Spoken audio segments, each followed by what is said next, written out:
So in this Microsoft Word tutorial video, I am going to be showing you guys how to add glow to text here in Microsoft Word. So the first thing you have to do is open up Microsoft Word. Once that is done, I want you to type in whatever text you're looking for. But so for this demonstration, I'll just type in the word glow because we are going to be adding the glow effect to text here in Microsoft Word. So just like this, as you can tell, I made the glow text a lot larger.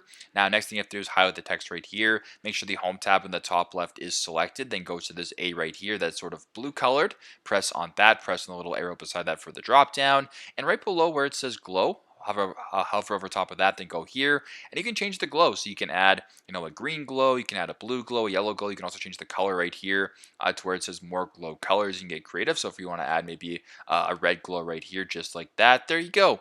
You've now added the glow effect to text here in Microsoft Word. So super simple, super straightforward. This is how to add the glow effect to text here in Microsoft Word. Thanks again for watching, and I hope this video helps.